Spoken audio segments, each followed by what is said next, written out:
राधे दोस्तों, जय माता दी। आप सभी भक्तजन कैसे हैं? आइए जानते हैं शीतला माता की पूजा किस दिन रखी जाएगी 2025 में। क्योंकि माता शीतला की पूजा पूरे मन से सभी भक्त करते हैं, क्योंकि एक माता ऐसी हैं जिनकी पूजा में प्रसाद जो होता है हमेशा बासी ही भोग लगाई जाती है। थोड़े से नियम अलग हैं, लेकिन उनकी पूजा बहुत ही मन से करनी चाहिए। कहा जाता है कि जो भी महिला अगर माता शीतला की पूजा विधिवत करती है, उनके घर संसार में, उनके परिवार में कभी भी कोई भी आपत्ति नहीं आती। और जो भी माताएँ बहनें करती हैं अपने निरोगी काया और अपने घर संसार की खुशियाँ के लिए ही करते हैं। तो इस व्रत की विधि जान लेते हैं कि किस दिन पड़ेगी। देखिए, शीतला सप्तमी का व्रत जो होता है ना, ऐसे भी हिंदू धर्म में विशेष महत्व रखता है और यह व्रत माता शीतला को समर्पित होता है। तो शीतला सप्तमी का व्रत होली के बाद 7वें दिन हिंदू पंचांग के अनुसार हर साल चैत माह के कृष्ण पक्ष की सप्तमी के दिन मनाया जाता है। तो शीतला सप्तमी का व्रत रखा जाता है। हम धार्मिक मान्यता के अनुसार भी यह व्रत बहुत महत्वपूर्ण माना जाता है। तो शीतला माता की पूजा अर्चना अगर आप करते हैं ना, तो चेचक जैसी बीमारी, चाहे फिर अन्य तरह की बीमारी हो या फिर कोई भी ऐसा संक्रमण होता है अगर किसी को भी ना, तो पूरी तरह से खत्म हो जाती है। तो हर मनुष्य को ये व्रत रखनी चाहिए। और महिलाएं तो अपने संतान की खुशहाली के लिए, अपने माता पिता की, अपने पति की, अपने घर की सभी लोगों की निरोगी काया के लिए यह व्रत रखती है। क्योंकि एक ऐसा व्रत माना जाता है जिसमें कि पूजा के दौरान माता को बासी भोजन का ही भोग लगाया जाता है। तभी तो मान्यता है कि माता शीतला को अगर आप बासी भोजन का अगर भोग लगाते हैं ना, तो आपके जीवन में कोई भी कामना शेष नहीं रहती और माता बहुत प्रसन्न होती है। उस दिन कुछ नियमों का पालन करना पड़ता है, तभी संपूर्ण फल प्राप्त होते हैं। तो आइए जान लेते हैं कि शीतला माता की पूजा में कौन सी ऐसी सावधानियां भी हमें रखनी पड़ेगी और व्रत के शुभ मुहूर्त भी। आपको संपूर्ण जानकारी इस वीडियो में मिलेगी। पूरा देखिएगा, अधूरा मत देखिएगा। क्योंकि माता की जो पूजा होती है ना, उसमें विशेष रूप से ध्यान यही रखा जाता है कि जो भी आप भोग प्रसाद उनको आप अर्पित किए हैं बासी भोग का, वो अगले दिन ही सभी कोई ग्रहण करते हैं जब भी आप प्रसाद चढ़ाएं।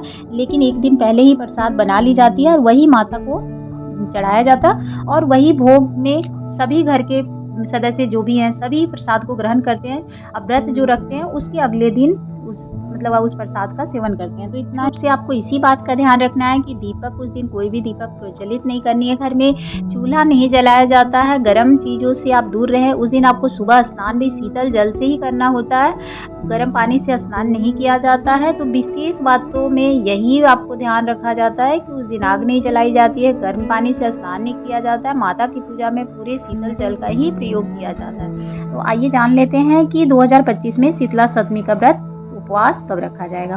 तो देखिए, सही दिन और सही तारीख जो होती है शुभ मुहूर्त, वो इस प्रकार से है कि देखिए, आप शुभ मुहूर्त में आपको सुबह उठकर स्नान दान करके ही पूजा करना है। तो हिंदू पंचांग के अनुसार साल 2025 में चैत मास की जो कृष्ण पक्ष की सप्तमी तिथि आरंभ हो रही है 21 मार्च 2025 को सुबह 2:45 पर, और सप्तमी तिथि को समापन जो हो रही है वो 22 मार्च 2025 को सुबह 4:23 पर। तो उदया तिथि के अनुसार 21 मार्च के दिन शुक्रवार को मनाई जाएगी।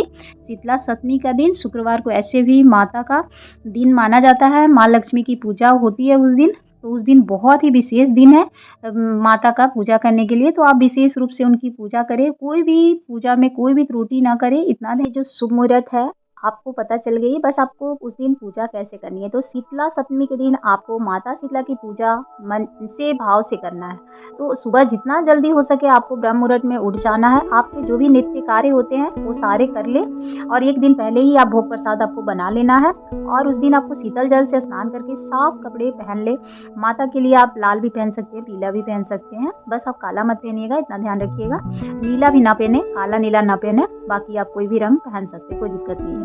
साफ सुथरे वस्त्र पहनकर व्रत का आपको संकल्प ले लेना है। व्रत का संकल्प के बाद आप पूजा की थाली सजाएं। पूजा की थाली में आपको दही, पुआ, रोटी, बाजरा, सब मतलब जो भी आपके घर में सप्तमी में प्रसाद चढ़ती है, उतना ध्यान रखिएगा कि उस सारे प्रसाद आप एक दिन पहले जो बनाए वही थाली में आप निकालेंगे। तो आप पूरी तरह से सजा लेना है। मीठे चावल जरूर बनते हैं बहुत लोगों के घर में, बहुत तरह की वैरायटी बनती है सबकी जगह।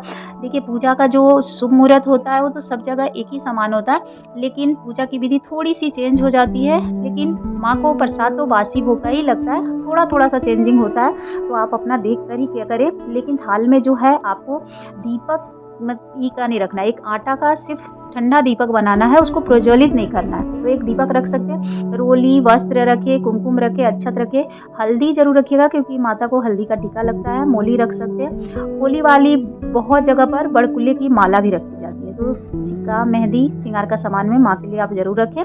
तो थाली को पूरे अच्छे से सजा लें, एक में आप भोग निकाल लें, जो भी आप भोग प्रसाद बनाए हैं, और ठंडे जल जो आप मटका छोटा-छोटा मटका लिए हैं ना, उसमें ठंडा शीतल जल आपको भरना है क्योंकि शीतल जल ही के बाद माता शीतला का पूजा शुरू कर दें। माता शीतला को सभी सामग्री आपको अर्पित करनी है, बस नीम का पत्ता उस दिन ध्यान से ले आइएगा। नई झाड़ू भी चढ़ती है, तो आप नई झाड़ू भी ला सकते हैं, लेकिन नीम का पत्ता ज़रूर लाएँ। माता की आप तस्वीर रख सकते हैं, नहीं तो आप मंदिर में भी शीतला माता की जाकर पूजा कर सकते हैं। जो भी थाल में सामग्री है, लेकर जाकर वहाँ भी पूजा कर सकते हैं। घर में भी आप चाहे तो कर सकते हैं, कोई दिक्कत नहीं है, जैसे आपके घर में हो। घर में सभी सदस्यों को आप माता का जब पूजा कर लें, हल्दी का टीका लगाकर, और उनको सारा सामान जो भी आप थाल में है, सब अर्पित करना है आपको। जो आटा का जो दीपक बनाया है, बिना जलाए ऐसे ही आपको माँ को अर्पित करनी है। उसके बाद हल्दी का जो टीका होता है ना, मंदिर में अगर आप पूजा कर रहे हैं तो वहाँ करके आए, उसके बाद घर में सबको लगाना है। सभी को आप हल्दी का टीका कर दें, इससे कोई भी संक्रमण रोग या बीमारी जो होती है ना, वो भी खत्म हो जाती है। तो इतना ही ध्यान रखिएगा कि वैसे ही आपको करना है। अगर वहाँ किए हैं तो घर आकर लगाएँ, और घर में किए हैं तो सबको पूजा करने के बाद आपको सबको हल्दी का टीका लगा देना है। फिर आप जल चढ़ा लें, माँ को अर्पित कर लें। तो जल थोड़ा-सा आपको घड़े में बचा के रखना है। जो छोटा-छोटा आप लोटा लिए रहेंगे, उसमें थोड़ा जल बचाना है। उस जल को अपने घर के सभी जितने भी फैमिली है ना, सबके आँखों में लगाना है, सबके ऊपर थोड़ा-थोड़ा छिड़काव करना है, और नीम का जो पत्ता है उससे छिड़काव करना है। उसके बाद पूरे घर में भी आपको छिड़काव कर देनी है। तो जितनी भी बाधाएँ हैं वो खत्म हो जाती है। और अगर आप ब्राह्मण से पूजा करा रहे हैं तो उनसे करा दें, और नहीं तो आप खुद कर रहे हैं तो कोई दिक्कत नहीं है। आप पूजा कर लें, उसके बाद आप पूजा की कुछ सामग्री आप ब्राह्मण को भी दान कर दें, और घर में माता को जो अर्पित किए हैं उसमें से कुछ श्रृंगार के सामान आप रख सकते हैं, और नहीं तो बाकी सामग्री जो होती है वो कुछ दान में भी दे सकते हैं। और प्रसाद जो होता है वो सभी में आप वितरण कर सकते हैं। आप व्रत किए हैं तो आप अगले दिन प्रसाद ग्रहण कर सकते हैं। तो इस विधि से माता की पूजा की जाती है। बस विशेष रूप से यही ध्यान रखा जाता है कि उस दिन चूल्हा नहीं जलाई जाती है, गर्म पानी का प्रयोग नहीं किया जाता।